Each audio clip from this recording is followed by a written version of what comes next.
American things that the rest of the world just doesn't understand. This is from a channel called Be Amazed, Discord suggestion from David J. So thank you very much for this. Going into this, I would assume some of these are going to be like, I don't know, the common ones, like maybe our patriotism, our pride, stuff like that. Maybe our units, right? Miles per hour, Fahrenheit, all these different things. Maybe our sports. I could see that one. And then maybe culture things like everyone always brings up tips, like, oh, you got a tip at the restaurant, stuff like that. So let's see what's actually in here. Let's go.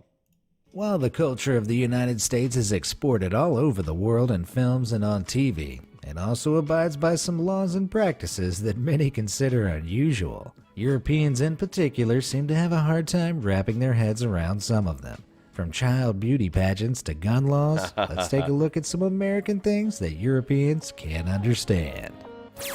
Trust me, I'm an American. I think the beauty pageants are a little weird. Commercials. If you're a European enjoying a cozy night in on the couch in America, some of the stuff on TV may shock and surprise you. And no, I'm not talking about Keeping Up with the Kardashians. I'm talking about commercials, which arrive so frequently it makes watching TV feel almost unbearable to anyone unaccustomed to it. Seals links instantly. Use it on. Especially pharmaceutical commercials. So is this referring to like how often commercials come on? You can weigh in on this if you have maybe a perspective from both sides. I feel like commercials come on a lot. I would assume commercials come on pretty often elsewhere, maybe not.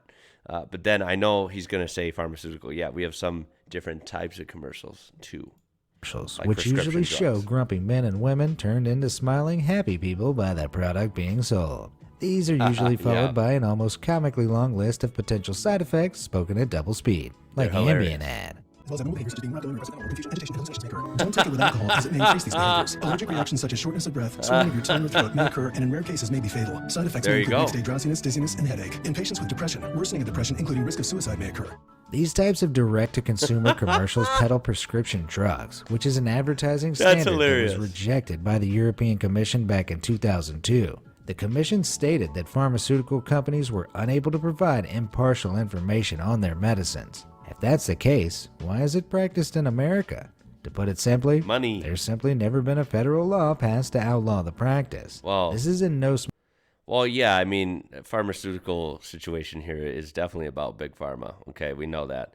And I guess if we want to put it more friendly, yeah, there's not a law that says you can't advertise basically anything you want. So I guess there's passed one way to outlaw the it. practice. This is in no small part thanks to the fact that direct-to-consumer drugs and their accompanying ads are a huge business. And in America, whether it's right or wrong, the rules tend to follow the money. Europeans might actually need a pill for the headache all those ads give them. They cause drowsiness, loss of limbs, telepathic powers, and a violent hatred of cheese. Okay. No place like home.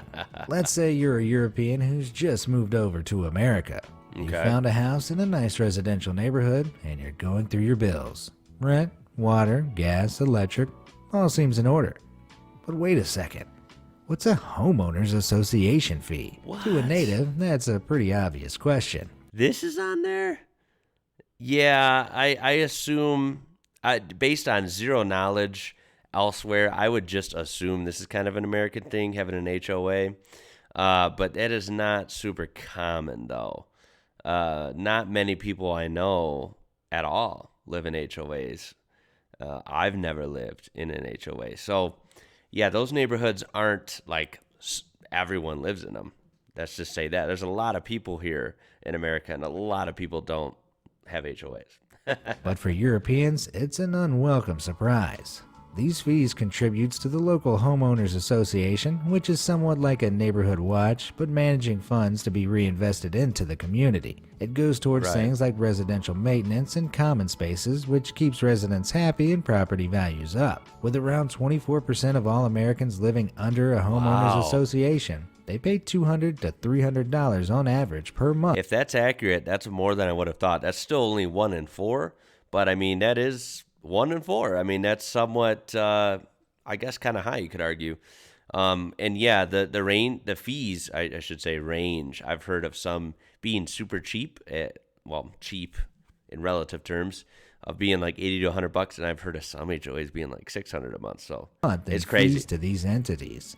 Now, while some Europeans might struggle with this concept, it was a form of governance that was actually invented by France back in 1804. The condominium law was exported to the U.S., where it became incredibly popular. So, for any European that wants to complain about homeowner regulations and fees, feel free to blame the French.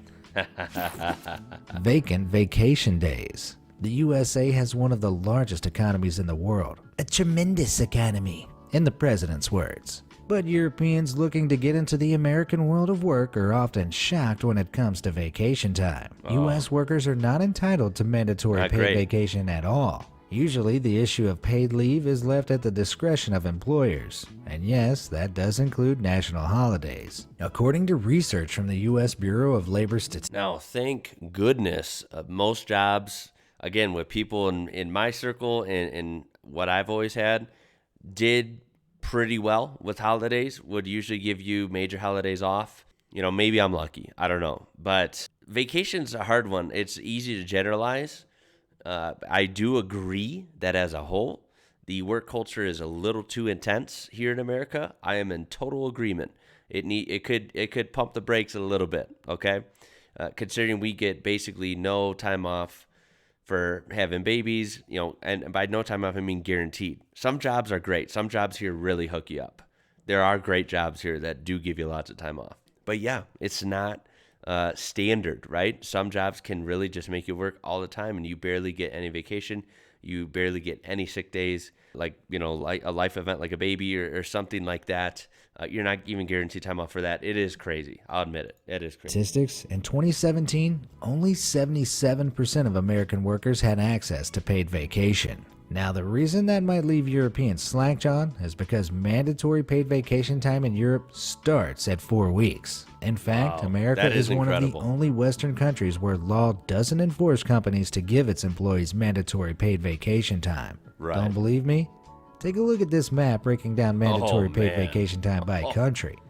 Only the that trust me, that hurts. This one hurts. Look at almost everywhere has mandatory time off, and big old goose egg here. Great countries are known not to give paid time off. Oh, man. It's a working culture that undoubtedly favors employers over employees. Yes. Americans might want to think about learning Chinese instead, as employers in China must legally offer 5 days of holiday. Although that is after one continuous year of work. Win some, lose some, I guess. No thanks. Florida man. If the American states could be looked at as a dysfunctional family, then Florida would be the weird uncle who once ran away with the circus and wrestled a tiger. The Sunshine State is the third most populous state in the USA and receives over 100 million visitors year on year. With so many people living between Miami Beach, Disneyland, and Pensacola, a little crazy is bound to be found on the fringes of society. But what Europeans aren't prepared for are the crazy antics of Floridians that make daily headlines. From Florida man believed that he was half man, half dog in March 2019 to Florida man robs bank, strips naked, then runs down the street throwing stolen money everywhere in July 2017. You know, if the world, or in this case Europeans, can't understand Florida man, well, let me tell you. Basically, everyone outside of Florida here doesn't understand it either. You can search the internet for almost any day of the year and find a headline announcing Florida's Florida awesome, man but it's has a committed strange an utterly place. baffling crime. There doesn't seem to be an equivalent for any European countries, although the UK comes close with some of its questionable journalism topics like Britain's fattest woman ate fridge and died. Oh my God. Let me know the funniest local headlines you've VAT trouble. In Europe, like most of the world, tax is built into the price of items in-store and online. Now, I like that. You know why? Because that's logical. I like that. So what you see on the tag is what you pay. Right. But Europeans visiting an American store might be left doing a double take at their bill when they reach the register. There is no national sales tax or value-added tax in America. Instead, American taxes differ by jurisdiction, of which there are around 7,000. Differences in these local rates, state taxes, or combined state and local taxes means that final prices for the same item can differ from one street to the next. Yeah. For first-time shoppers in the U.S., this unpleasant surprise is a rite of passage that no one asked for. Tipping point. Yeah, it's different. A meal at a restaurant tips can would be be a real on here. treat. I but knew it. Europeans visiting America sometimes stress about the tip. Although tipping anywhere up to 20% seems normal to most Americans, there's no such obligation in Europe. Indeed, it's mostly seen as a bonus reward for good service, and in some European countries, it's even considered rude and excessive to leave a tip. The American federal government, however, states that tips can be used to satisfy the difference between the employee's hourly wage and the standard minimum wage. This means food servers, valets, and in-house AKA, if you go to a restaurant or use some sort of service, even like a valet or something, right? Yeah, you're responsible for, paying them a livable wage. Not their boss, not the company, right? No. You get to pay for your food, your service, and you got to pay so they can survive. Yeah, it is bizarre. Yeah, it's just weird. It's a weird system. Staff in certain states can be working for a federal wage of just $2.13 per hour, which is about €1.96. So if you're a European visitor to the States, get ready to factor in your tip to the overall price of your meal. You might well be contributing to a struggling waiter's rent. Child beauty pageants. If you've ever been unfortunate enough to have watched an episode of Toddlers and Tiaras on TLC, no, thank you. I think you might side with the Europeans on the next matter. Child beauty pageants are common across America and usually consist of dolled-up little girls being thrust onto a stage to entertain a crowd of... Now, somehow, my whole life, I've never seen one advertised or obviously have never attended one. I wouldn't even know where to find them. So, in just my experience, this is just one anecdote, but it is my experience. In the greater Chicago area, and then here in where I'm at now, here in New Mexico, I have never seen this child pageant stuff ever advertised or anything. It's not relevant, is what I'm trying to say. Yeah, this is just weird. I don't even know much about it. It's just I knew that show existed because I remember seeing commercials, I guess, for that because that's a national show. But it's a weird, screaming deal. Moms. It's truly bizarre. But what's equally strange is how the craze got started.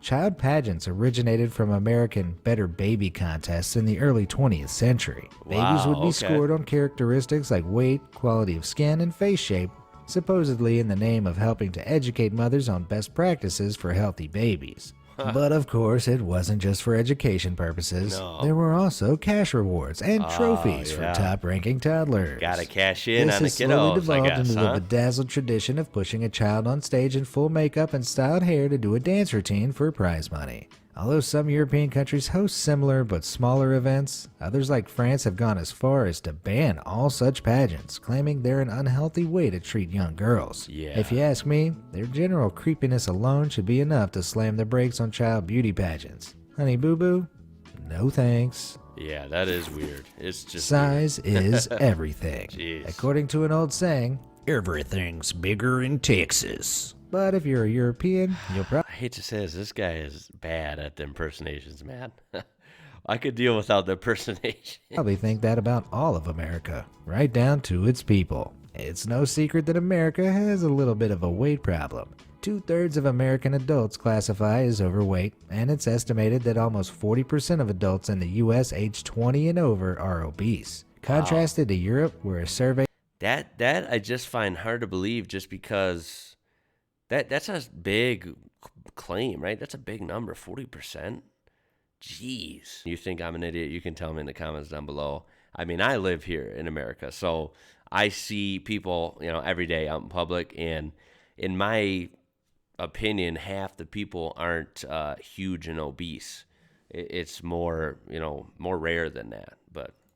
carried out in 2014 labeled just 15% of adults obese. That's a king-size difference, with a side of fries. The American tendency to overeat might have something to do with portion sizes in the States. A study comparing portions in Paris and Philadelphia revealed food outlet portions were 25% larger in Philly. And see, this I will defend. I love that we have bigger portion sizes than most countries, it's a great deal. It ends up being way more cost effective to eat out here because you do get a big portion size. And in my family, we always end up eating half, maybe. Now that summertime, it's not even summer yet. It's still spring, and it's been like hot as hell. It's been over 100 every day for, it seems like, a month. And I don't have an appetite when it's hot. So if we go out to eat, I end up eating like a quarter of my meal and packing the rest up. And that lasts me 2 days or so of food, right? Like I get to eat out, I guess you could think of it, like for 2 or 3 days. And, it didn't even cost that much to begin with. So I think that's a good thing, having big portion sizes. No one said you had to eat it all at once. And a review of 17 different single-serve foods like yogurt and candy bars found that 14 of them were bigger in Philadelphia. While a one-state to one-country comparison doesn't necessarily represent the whole, Europeans on social media often comment on how much bigger everything seems stateside. Have you noticed this difference in portion sizes? Let me know in the comments below. Bonus points for food puns. Yes, you can do that here. Leave it in the comments if you've been, if you're not from the U.S., rather, and you've vacationed here or been here on business or something. What was a food that shocking? And if it was, what food was it? Where was it from? What was shocking about it? I'd like to hear that kind of stories. This is interesting. Sugar. Living in America can really give you a taste for the sweet life, but your teeth now won't that's true. thank you for it. Why? Well, some American foods and drinks have been found to contain huge amounts of sugar compared to their European equivalents. Yeah, now this one I'll admit, this one sucks. Yeah, America, it seems like almost everything has sugar in it, and a lot of sugar. So some common bread brands contain up to 6 grams of sugar per serving. I saw a fact somewhere that our bread isn't even technically bread. If you wanted to get super technical, our bread is more like cake than actual bread. So that should tell you something. 6 times the amount found in European counterparts. But it doesn't end there. Taking a look at Pizza Hut's sugar content reveals most of their stateside pizzas have close to double the amount of sugar per slice as European versions. Now that's weird. Why would they do that? And in Starbucks, a UK venti white chocolate mocha will contain 62.4 grams of sugar. But in America, that shoots up to 72 grams. I've heard of sweetening the deal, but any Europeans making the trip across the Atlantic might leave suffering from the toothache. Oh, yeah. Yikes. Gaps in the market. European standards of building a public restroom involve plenty of privacy, mainly in the form of cubicles with doors that are more door than gap. Seems obvious, but it's a standard that Americans just can't seem to adopt. With ridiculously large gaps at the... Now this one, I will fully go with the rest of the world here. This on the left, this is much better. Hello, you want some privacy, right? Come on, you're doing business, you want privacy. On the right, you see the American way. Not only is it extremely huge, the gap, like the door is short. So you have this huge, like, hello gap here. Even the gaps on the sides are bigger. It's like, dude, it's so thin, you might as well just do it in front of everyone and have no door. Like, it's crazy. I'm sure there's some reason that people will come up with that want to defend this for some odd reason, but I think it's weird. This one I too disagree with. I would prefer a little more privacy, a little more covered up. I tend to avoid public restrooms because of this. They're just too weird here. The top, bottom, and sides, it makes for a truly uncomfortable first visit to an American toilet for unwitting visitors. I can't imagine. On their first time, as Europeans are left feeling weird. Especially susceptible to unwelcome visitors and peeping Toms. Some they people could even peek resort right to in. taping up the gap to prevent prying eyes looking in. But as strange as the design seems, there are some theories as to why Americans build their stalls this way. For a start, high floor gaps allow for easier cleaning, and they do make it simpler to pass toilet paper from one cubicle to another. On top of that, the vertical gaps act as a deterrent for anyone thinking of doing anything naughty behind closed doors. But there's always the chance you might accidentally get a real eyeful. Maybe just close your eyes before entering any American restrooms. Triggered. It strikes many Europeans as a bit odd that in America you can pick up your groceries from one aisle of a store and a gun from another. Indeed, you can buy guns over the counter in places like Walmart, and ammo can be found in pharmacies.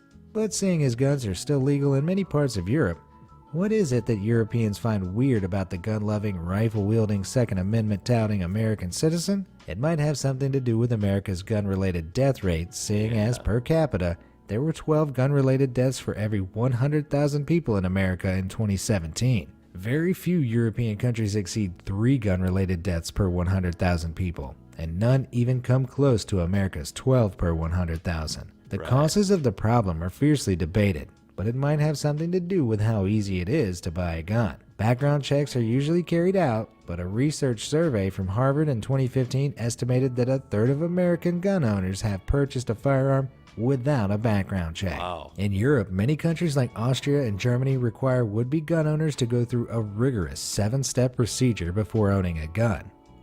Yeah, I mean, people that don't know, it is not flat out easy. It might be easier than, I guess, other places, right? You can always find stuff easier or harder, on any topic. But it is a process to buy a gun. You can't just walk in and buy it and be anyone here.